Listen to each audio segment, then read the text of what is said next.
razor-thin margin. So we're going to do both of them. The next one's going to be next week. Yes. But this week, we're starting out with the wrestlers who had the best 2022. And man, 2022 was really good for a lot of wrestlers, Larson. It really was. It actually had quite a hard time putting together a list, not because it was hard to find 10 people who had a really good year. There was a lot of people who had a really good year. We'll talk about our honorable mentions once we get through the list as a whole. And just because they didn't make the cut for the top 10 doesn't mean they didn't have fantastic years and aren't deserving of being on said list. You know, it's just a variety of factors and criteria in play that led to us just deciding on the 10. But yeah, anybody on the honorable mentions most certainly could easily be on the list too. There was a bit of shifting here and there, but yeah, we narrowed it down to 10, and then plus, I don't know, like 5 also rans, 5 runners up. So let's go ahead and dive into it. First up, number 10. Fatur, FTR. Now, if June was the end of the year, they would be way higher up. They would probably be top 3, maybe even number 1, because the early part of 2022, it was home run after home run. Wrestler of the year, wrestling act of the year was theirs to lose, and they pretty much lost it. Well, I wouldn't put the blame on FTR because even though they weren't on AEW television, they were still putting on awesome matches at Ring of Honor pay-per-views, New Japan Strong, and doing matches throughout the independent scene. Even though they weren't on AEW television in the second half of the year, they were still putting on awesome matches. I didn't get a chance to see it. Apparently their match against Aussie Open earlier this year was absolutely outstanding. Pretty much if you put Dax and Cash in the ring with another tag team, you're going to get an awesome match. That was kind of the recipe for FTR's 2022. And it's just a bummer that they didn't have momentum. Sorry, they didn't carry the momentum they had the first half of the year on AEW television because they weren't on. No fault of their own. Otherwise, they would have been much higher. I get the feeling that you're placing the blame of their exclusion from Wrestler of the Year at this point for the second half of the year squarely at the feet of one Tony Khan, Larson. You got that right, buddy. And I would agree with that. I know it's crazy how, like, up until their 2 out of 3 falls match against the Briscoes, it was their year. It was absolutely their year. And then they just sort of disappeared. It seemed like they were, AEW, for whatever reason, was hesitant to pull a trigger on, like, a full-on FTR versus Young Bucks, final match, rubber match situation. They were number 1 contenders for the tag titles for, well, it was in April till they just had the match, last week? Yeah. What is that, 8 months? Yeah. They went 8 months being the top-ranked tag team in AEW, not once until they finally did in December get a title match. Yeah. That's crazy. Yeah, that's pretty nuts. I mean, another thing to consider also is that they won the AAA Tag Team Championships looks like it was March of this year. And they haven't had a AAA match since. They have not appeared there. So one of those titles that they're holding, it's just there, and they never do anything else with them. As far as their work in New Japan, they did have a defense against United Empire in November, so that was just last month. They have appeared quite a bit on New Japan programming. They were at Royal Quest. They were at Music City Mayhem in Nashville, Tennessee. They did Forbidden Door, of course. So they've made some appearances. But yeah, by and large, FTR has kind of been not... I mean, they've been on AEW TV, but like... Well, yeah. Not in a high-profile way as they were the first half of the year. Right, yeah. Yeah, that's true. There was that whole run of Dax doing solo matches. I don't know, was Cash injured at the time? Or were they just... I don't know. They were all great matches. Yeah. We're sort of talking them down, but my God, they just actually had a killer first half. They really did. They had an absolutely awesome first half of the year. It is a bummer that Tony Khan didn't put them on AEW television on a regular basis the second half of the year. Otherwise, they would have been top 5 easy. Top 5 easy. Yeah, so after that 2 out of 3 falls match in July, they did not appear. That was at the That was at the end, sort of the third week of July. It was the 23rd of July. Yeah. And then they didn't appear on AEW programming until August 31st in a match. And then, I don't know, maybe Cash was injured or something. And then, a week later they were on TV. But then it was like a month after that they were back on TV. So, there just wasn't a lot of FTR. You'd think they were the hottest thing mid-year. You'd think that Tony Khan would have wanted to capitalize on that. But oh no, he loves to cool people down, Lars. Apparently. We're going to talk about a couple of those types on the next week's worst, who had the worst 2022 list. But let's go ahead and move on from FTR. They did put on some Match of the Year candidates. They just had one at Ring of Honor Final Battle. But a couple other acts perhaps had better year-round years. All around years, yes. All around years. 365 days. Yeah. Let's move on. Number 9. Dominic Mysterio.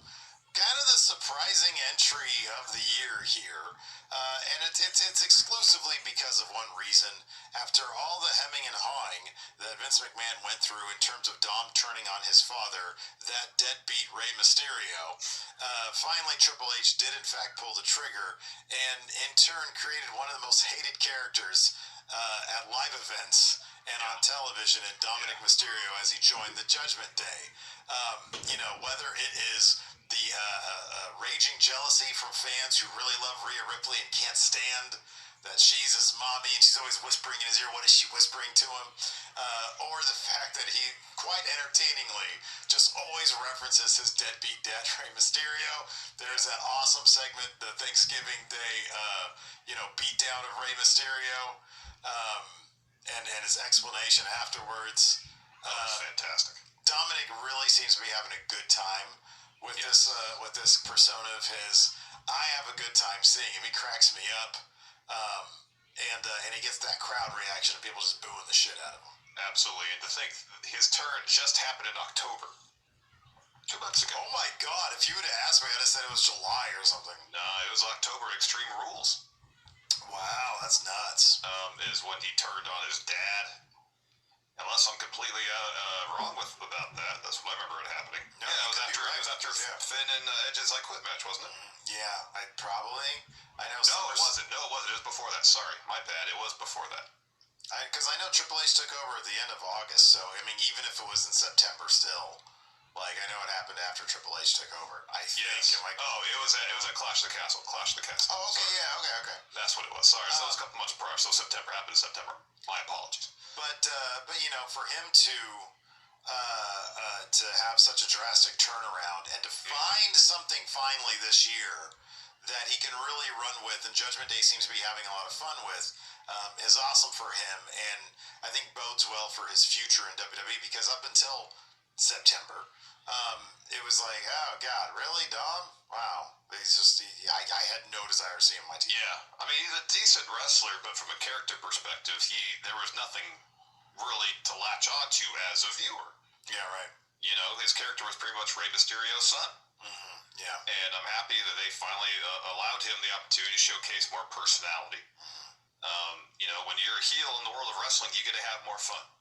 Yeah. And you can tell he's having a good time and he's enjoying it. The chemistry between all 4 members of the Judgment Day is outstanding. Yeah. They play off each other really well. They genuinely seem to interact and have a good time when performing together. Well, and that translates to the viewers. One thing also you and I talked about with Dom is it would benefit him to go on an excursion. Well, in WWE, obviously, don't really do excursions unless you count NXT. Yeah. But this is sort of as close as you're going to get, because he's obviously probably traveling with Judgment Day, learning a lot of stuff, not just now from his dad, but from Finn Balor, Damian Priest, and Rhea Ripley, 3 people who I think he can learn a lot of variety of things from. And that's only going to help him in the long road also. And you're just building into his story this history that they can reference down the line, as opposed to just, hey, I hang out with my dad a lot, and sometimes my dad rides me down to the ring. Yeah, which is not, it probably sounds worse than I just put it. Anyways, let's go ahead and move on from that. Yeah. Number 8. Saraya, formerly known as Paige in WWE. Yes. She hadn't had an opportunity, or wasn't able to wrestle, since I believe December of 2016. I almost said 2006. That would have been way off. That's a long time, yeah. Because of 2017. Sorry, okay. Getting all my dates wrong. During a house show, suffered a neck injury, and was told, seemingly at the time, that you can't wrestle anymore. And this year she got her career back, her in-ring career back.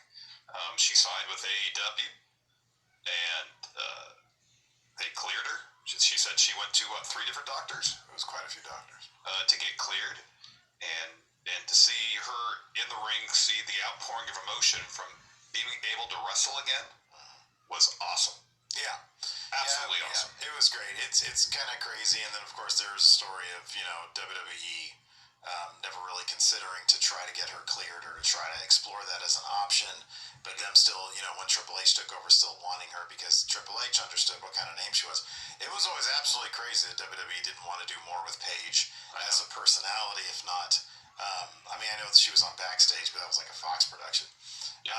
But the fact that they never brought her on camera much after, I think she was managing like the Kabuki Warriors or something like that. She has a big fan base.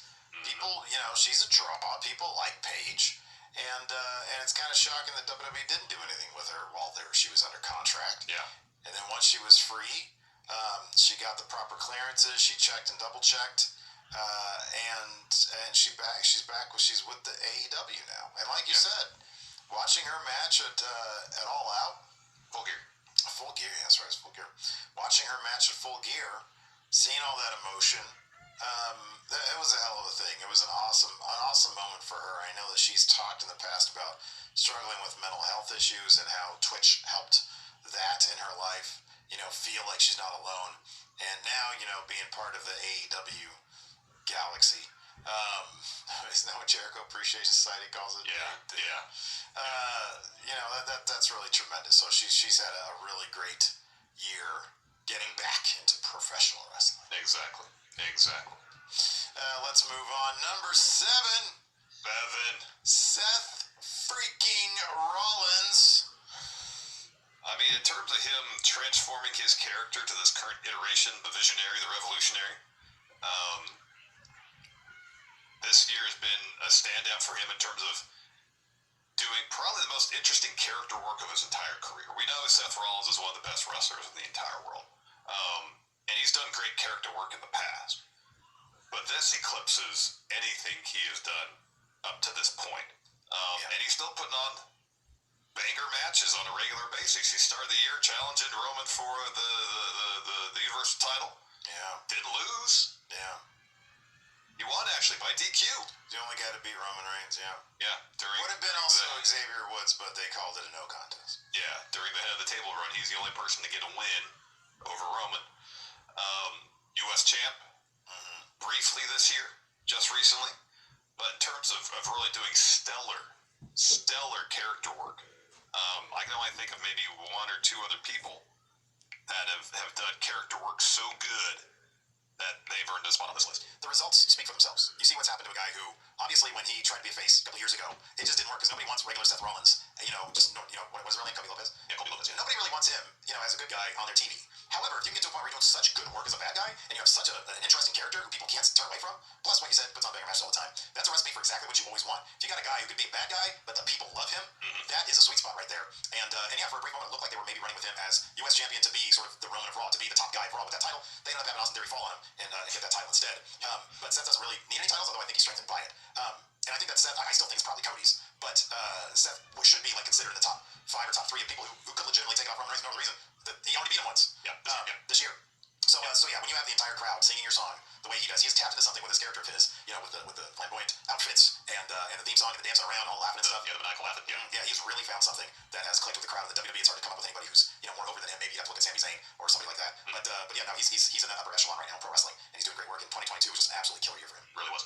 Yeah. To go in there at LSL with Cody. Yes, I was mentioned this feud with Cody. Yeah, it was really something special. I think wasn't it also this year that he had LSL against Edge as well? No, that was last year. That was last year. Okay. That was 2021. Yeah. All right, before we keep going, let's get a quick break here, friendos. This episode, okay, fuck you, do it. All right. Let's take a quick break here, friendos. This episode of Going In Rise brought to you by BetterHelp. You know, there have been times in my life where I kind of wish life came with a user manual. I know I talked about it quite a bit here on the show, but in my 20s, I guess about 20 years ago or so, I got a bit overwhelmed by life's challenges, started dealing with severe anxiety, and got to the point where I made a decision that I needed to go to therapy. Yeah, therapists are trained to assist you in processing challenging emotions and helping you to learn productive coping skills, which makes therapy the closest thing we have to a user manual of the complex machine called you. Me? Yeah, you. Well, everybody. Everybody, oh yeah, that's right, that's correct. And while it took me a while to find a therapist I felt comfortable talking to, once I did, I was able to learn the tools I needed to better cope with my anxiety. As the world's largest therapy service, BetterHelp has matched 3 million people with professionally licensed and vetted therapists available 100% online. Plus, it's affordable. Just fill out a brief questionnaire to match with a therapist. Things aren't clicking. You could easily switch to a new therapist anytime. It couldn't be simpler. No waiting rooms, no traffic, no endless searching for the right therapist. Learn more and save 10% off your first month at BetterHelp.com/raw. That's BetterHelp, HELP.com/raw. Well, let's move on here with number 6. Bianca Belair. Another stellar year for Bianca Belair. I mean, once again, main evented night 1 of WrestleMania. Who she fight this year? Was it Becky? Oh, that's right. It was Becky after a big feud with Becky Lynch. She fought Becky and just absolutely killed match, right? Yeah, it was really good. And that was the main event. That was Stone Cold versus Kevin Owens. Oh, that's right. They did Stone Cold versus Kevin Owens. Stone Cold had a good year too. You can't Stone Cold Kevin Owens. But man, yeah, Bianca was everywhere this year. Like, this is sort of the year that she took a step outside of, with all the crazy big stories and stuff. It was kind of easy to sort of get this lost in the shuffle. She took a big step outside the world of wrestling about mid-year. No, where was it? In August, she signed with WME, which is a big Hollywood agency, and then she's gonna have like a reality show with Montez Ford. That's on Hulu, I believe. I think it's gonna be on the Hulu. Yeah. So like within wrestling, outside of wrestling, she's had a hell of a year. Yeah, I mean, really the model of consistency. I feel like, I mean, she had a feud with Becky Lynch that ran the better part of a year from SummerSlam last year to this year. You put her out there for a promo. That's great work. Backstage interviews, great work. In ring, great work. She's just remarkably consistent at a high level. Regardless of the opponent, regardless of the feud, you give her something to work with, and she gets it out of the park every time. Yeah. And her and Becky had a terrific match at SummerSlam as well. And then we saw Becky's turn there. And yeah, it's interesting to see Bianca. You know, we've been lucky enough to see her from basically the ground floor and to see somebody take every single step, in front of our eyes and get to the point where she's at, where she has the crowd firmly behind her. She comes off as super genuine. Yes. She had a stellar year. She really took another leap this year. I'm really curious to see at what point is she going to, because I think she still has a couple years left as like perennial champion person. I mean, this year it got a little out of hand when she would during a match with Bayley, for example, Damage Control would come in and try to mess with her, and she would dispatch them fairly easily. I think she had like both Dakota Kai and Io Sky with like a KO at the same time or something. So you're starting to see the whole Bianca wins thing happen. But that's to say, she's having a really good year. You can quibble with that, but she's having a good year. Yeah, and we've given WWE some criticism about their inability to build new stars over the last few years. Well, Bianca is a success story in that regard because she is absolutely a massive star, both within the company and I think soon to be outside the company. And over basically 3 years, from her coming up from NXT to now, and to be up there with the Four Horsemen in terms of star power, popularity, and what they mean to the division, it's a heck of a feat. And it's a testament to Bianca's immense talents that she's at that level. I kind of expect Rhea Ripley to follow the same sort of path coming up soon. You can tell Triple H really likes Rhea Ripley, and she's by far one of the more interesting characters on TV right now. And it's going to be interesting to see her sort of follow Bianca's footsteps, because I get the feeling it's going to be coming up next. I would not be surprised if it's Bianca and Rhea at WrestleMania this year. It definitely feels like they're setting up Rhea's career, so she's going to be the one that eventually beats Bianca for Raw Women's Championship. It seems like that might be the case, anyways, let's move on with our next one. Number 5. Jon Moxley. Say it like Justin Roberts, Steve. Jon Moxley. Oh, thank you. This is Gian. So speaking of someone who's incredibly consistent at a high level, Jon Moxley is Mr. Dependable. He really is. It's almost like in case of emergency, break glass, call Mox. Yeah, nowhere was that scene better, more evident within the Raw situation. Yes. We all know what happened backstage after a really crazy press conference. CM Punk got to a fight with the Young Bucks and Kenny Omega, but he had just won the world title from Jon Moxley after Moxley had won it in the match versus the interim in the 3 days earlier, or whatever it was. I still get that. Weird looking. And so it was like, okay, Mox is doing the honors for CM Punk because CM Punk left Chicago, whatever the reason was. And then, oh shit, what happened? CM Punk, he goes away, and then he once again left without a champion. Well, who do you call to pick it up? Who do you break that glass and take him out to pick up that championship again? Jon Moxley. Cancels his vacation to carry the title through the fall, dropped the MJF, which I'm sure was probably the plan for CM Punk to do, whether he'd gotten injured after Double or Nothing or All Out / getting injured at All Out.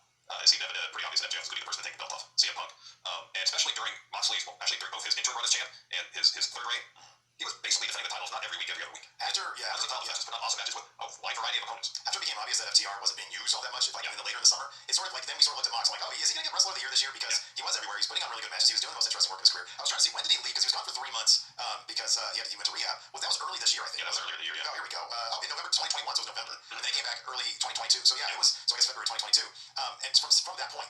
Yeah, he has been Mr. AEW, and then of course he signed a massive deal, after the Brawl Out stuff. I think it's like a 5-year deal or something like that. Yeah, that's my understanding too, Which would include like sort of being basically the backstage locker room leader, mentoring, giving advice, etc., etc. He never seemed to get that vacation that he wanted, but he did get a massive new contract extension, and he's like sort of, I guess he would be considered like the ace of AEW. I think he referred to himself as such. That sounds right. Yeah, we had the whole thing with Tanahashi. Yeah. So when he was interim champ, he defended against Brody King. He had an eliminator match against Takeshita.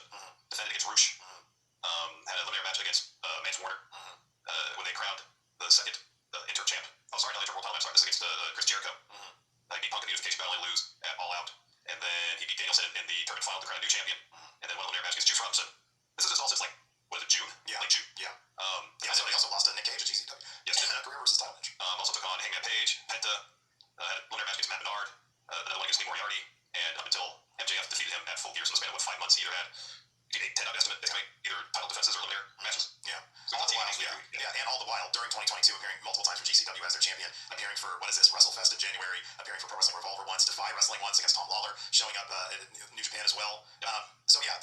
everywhere. He had, how many matches? Oh, here we go. He had, in 2022, 60 matches. 60 matches, and he was out. Let's see here. 2022. It's weird. January. Wait, January. I guess that's when he came back. Okay, he came back in late January. Yeah. So yeah. I mean, I know it's not like I think back in the WWE had a year where he had like 200 matches. Yeah, he wrestled 200 matches or something like that. But still, these are high quality matches. Yes, they are. To wrestle the style he wrestles these days. I don't know if he got busted open in 2022.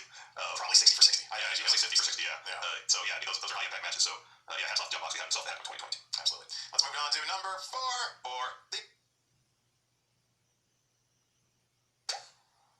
big news. DraftKings Sportsbook is coming to Ohio. You'll be so down in every play that you forget to eat your wings. You made my wings cold, DraftKings. Flailing your the acclaimed Scissor Me, Danny Larson. Talk about getting over organically. Oh my God, yeah, from the ground up in AEW. I don't think anybody else has really done it like the acclaimed has. Like, I think they got their name in AEW, I think, right? I think they were the tag team before AEW. That's right, yeah. One was Caster was one of Bobby Lashley's sisters. We saw, of course, Bowens and Deuce Count in NXT. But yeah, from the ground up in AEW, nobody has done it like the acclaimed as they are now. I don't even think it's. I mean, can you name a more popular act in AEW than I cannot. And it's crazy. Like, I was looking at the first 2 pay-per-views of 2022, what they were doing. They weren't on the card. Wow. Weren't on the card first 2 pay-per-views. This dude has like 15 match cards. Yeah. Holy crap. Was not on the card. They were on the card at Revolution, I believe. Unless I was looking at the wrong Revolution. You're looking at American Revolution. No, maybe 1870 something. No, I see no claim here. Wow. That's nuts. Bowens was injured though for a spell. Yes. But still, the point is sound. The tag team division of AEW actually took kind of a weird turn in that coming into this year, it was loaded, and then with the advent of the Trios title, with the injury to Santana from X-Lax, a variety of things sort of emptied out the tag division, and sort of replaced people elsewhere. And it left an awesome opportunity for the Acclaimed, who completely and totally took it, ran with it, and just made 2022 like their year, like they were the top tag team in AEW at least of 2022. I think you can make the case probably the Usos had a pretty killer year as well. Yeah. But yeah, now the Acclaimed, to come from the bottom all the way to where they're at now, pretty special year for them. Yeah, it has been absolutely a special year, and to see it happen so organically. Remember, they've gotten to the story with Gun Club, and the 5 of them claimed the Ass Boys and Daddy Ass, Billy Gunn, we're starting to get over as a faction. We're like, okay, this has some legs, this is going to go someplace. Yeah. That's really, they were getting over before that, but that's really getting things to the next level. Yeah. And then they seemed to break it up, that faction up too early, seemingly. And then within 2 weeks, it was like Colton and Austin ditched their dad, and Billy joined back up with the Acclaimed from there. It was not, they just got massively over. They had an incredible match against Swerve in Our Glory and All Out. Won the titles at Grand Slam. Just beat FTR to really solidify their spot at the top of the tag division without question. I think we were both kind of surprised that happened the way it did. Like, it's like, oh man, I was trying to kind of protect FTR a little bit. It's like, man, that was a hell of a thing to see that go down. It really was. Yeah, to get the clean win over FTR, especially when FTR has been kind of a thing with Gun Club. And if they're going to have a match against the Briscoes, do something to motivate that, maybe. None of that came to pass. It was a clean W for the Acclaimed. So check this out, Jordan. And I'm looking at ProWrestlingTees.com, and they've got this section here, AEW top selling items of the week. There's 10 altogether. 1, 2, 3, 4 of the 10 are Acclaimed gear. There's 1 Elite, there's 1 FTR, a Captain Insano shirt, a House of Black shirt, Blackpool Combat Club hoodie, and an MJF one. But otherwise, the one that looks like it's airbrush with the scissors, Scissor Me Daddy Ass shirt, that's number 1. Yeah. The limited edition Top Rope Tuesday pink shirt with the scissors of the AEW is number 3. Yeah. The black version of that is number 5, and then the ugly Christmas sweater, Scissor Me Mistletoe, is number 6 here. So yeah, wildly popular. Yeah, that's impressive. That's an impressive feat. Yeah, the Elite's Kansas entrance, the silhouette one, is number 2. But yeah, they've got 3 in the top 5, dude. That's crazy. Yeah, it's pretty. Yeah, been a heck of a year for the Acclaimed. Heck of a year. Yeah, absolutely. So let's go ahead and move on now to number 3. Chris Jericho, the Ocho. The master of reinvention, reinvented himself yet again somehow. Yeah, been a real career renaissance for Chris Jericho. He's got this new faction, Jericho Appreciation Society. He had one of the best runs, certainly of recent memory, as Ring of Honor champion. Again, putting on really good matches with a wide variety of opponents. Bandito, Tomohiro Ishii. That Ishii match was crazy. Fantastic. And then he just did the honors for a new signee on Dynamite, Action Andretti, because he's got this Crisis of Confidence storyline seemingly coming up towards the end of this year and going into 2023. I mean, he just knows seemingly when something's on the verge of getting stale and changing it up. And to see him kind of have a career renaissance, especially when it comes to in-ring stuff, he's got himself in fantastic shape. And his performance in the ring has gone up significantly since that. He's been on really good matches. He's involved in some of the more interesting stories. His part in the whole Daniel Garcia, Bryan Danielson himself story was done really well. The outcome wasn't as interesting as we were hoping it would be. But the story itself was pretty solid. Yeah, everything he touches is actually fairly interesting. This time as Ring of Honor champion, where he was fighting a bunch of Ring of Honor previous champions, was really good. Apparently, I was reading up today. Apparently, he was the guy. This is sort of obvious. We all figured it, but he's the guy who saw what Action Andretti had been doing. Was like, I want to put this guy over. Like, I'll put over the 1, 2, 3 Kid. And he did a fantastic job doing that as well. And in fact, I feel like that moment kind of overshadowed the main event, right? Like, it did. So that was really fantastic. And then maybe even more important, he's really become sort of him, Mox and Danielson, have become like the elders, the respected elders backstage. Yeah. He's got a lot of stroke in AEW. He does. He's a locker room. He's one of the locker room leaders. And apparently, he told Tony Khan after his match with Bandito, you got to sign this guy. Yeah, he's instrumental in doing that. So he's got Tony Khan's ear. And yeah, you got to figure from day 1 AEW, Chris Jericho has been probably their MVP signing at the beginning, and he has paid off big time. Allegedly, he told CM Punk he's a locker room cancer. Which, what's funny is that it's totally believable given Jericho's history of being pretty honest with people backstage. Yeah.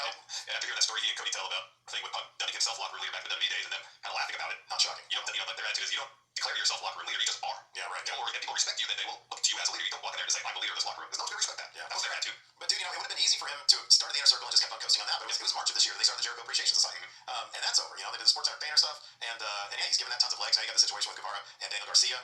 So we'll see how all that all sorts out. But yeah, Jericho just had an absolutely stellar year, whether it was in the ring, behind the scenes, or doing character work. He had everything going for him. So listen to the list of people he faced as Ring of Honor champ. After he beat Claudio, he beat Bandito, Bryan Danielson, Dalton Castle, Colt Cabana. He beat Danielson, Claudio, and Sammy Guevara at Full Gear. That was a great match, too. That was a fantastic bout. And then Ishii, Dynamite right before Thanksgiving. Great match. That's a heck of a run. It is, absolutely. Yeah. And then after the Ishii match where his chest got busted open, came out later for a promo on Rampage. Yep. Well, he had a barbed wire death match against Eddie Kingston, too, this year. God damn. Yeah. He put up his hair against Ortiz. Anarchy at the Arena was tons of fun. Yeah. So, it's been a good year. Pretty good year for Jericho. Let's move on. Number 2. Sheamus.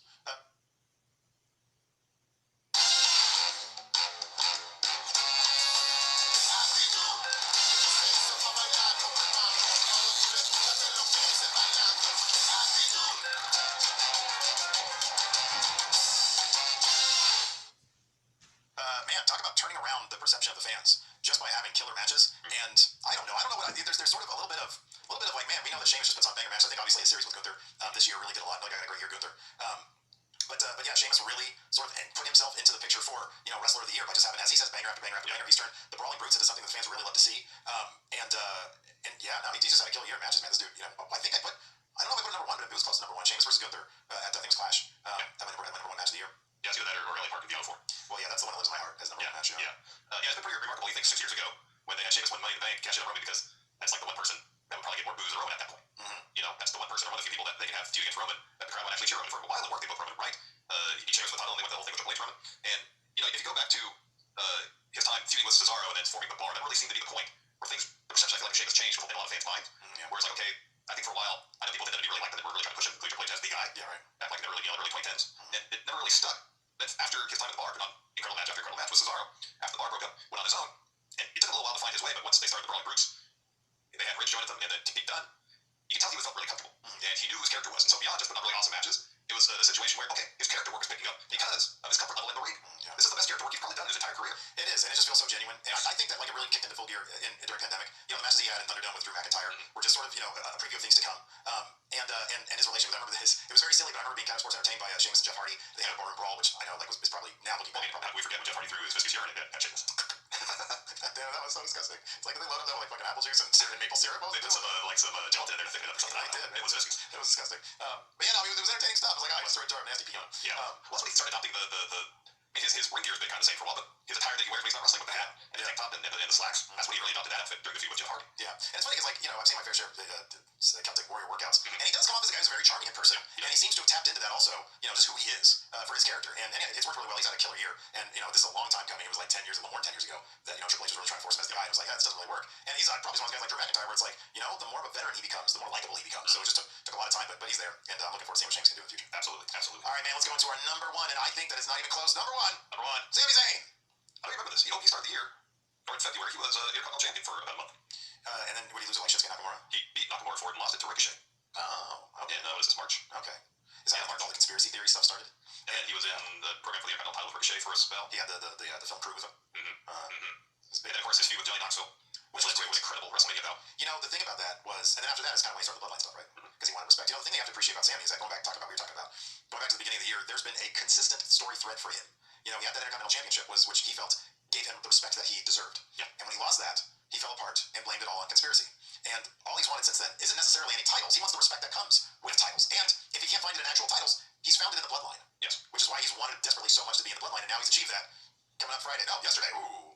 Might have happened already. Maybe. No, pessimistic's going to happen this week, but who knows? So the Bloodline story looks like it started in May of this year. So we're going on 7 months of him being involved with the A story in all of WWE. Yes. And to go from a feud with Johnny Knoxville, which was entertaining, the match was great, wildly fun. Yeah. To go from celebrity division to WWE to go to the A story. Yeah. And again, week after week, hitting home run after home run. But again, like we think one segment's the segment of the year, next week segment's better. Yeah. With him in the Bloodline. Yeah.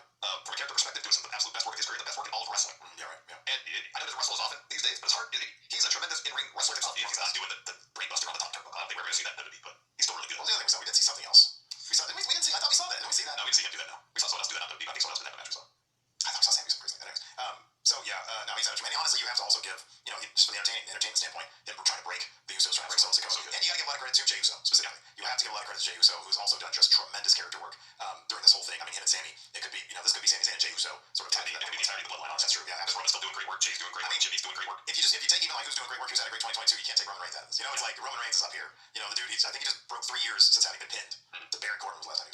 But yeah, it's been 3 years since he's been pinned. And he's reached, I don't know, probably 1,000 days as Universal Champion or something like that. It's quite that. He's 300, I think, though. Yeah, it's a lot. It's a lot. By the time Mania comes around, I think it'll be 1,000. It'll be, if not be dang close. Yeah. So yeah, no, it's absolutely crazy. Let me see. I kind of want to see what it is. But getting back to Sami Zayn, I mean, I fully expect 2023 to be an absolutely killer year for him as well. Yeah. If rumors to be believed, he's going to get a match against Roman at Elimination Chamber. Odds are he and Kevin Owens will probably win the tag titles for the Usos at WrestleMania. Yeah, absolutely. So yeah, and this is one of those storylines, one of the situations where they can really set Sami Zayn to the next level in terms of being a consistent main eventer. So right, work of the story's been that good. Roman's got, he's got 837 days. Okay. Minus 837, 163 divided by 30, so about 5. So Mania is going to be after Mania then.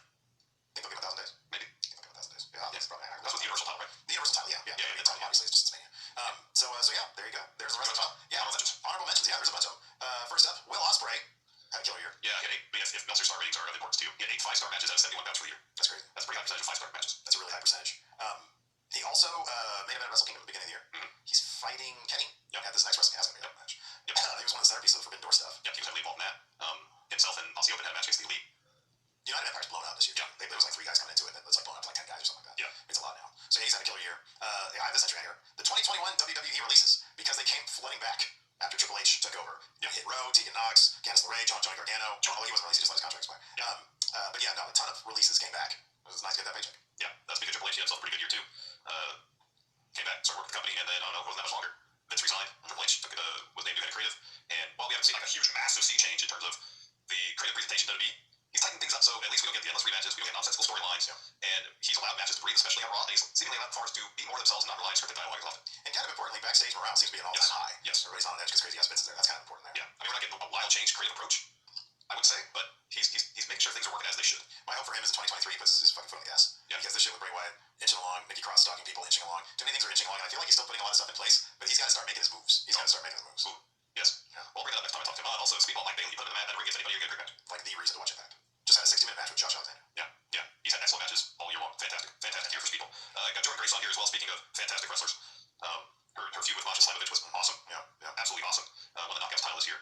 Been a great year for Jordan Grace. No, she's terrific, man, especially like just her visual transformation. Like, she just looks like she belongs in the WWE main roster at this point. Like, she belongs at the upper echelon of professional wrestling. So yeah, that's gonna do it. Let us know who we left off. Let us know in the comments below who had a better year than any of the people we listed in this list. Thanks for watching. We appreciate it. Until next time, we'll talk to you later. Goodbye.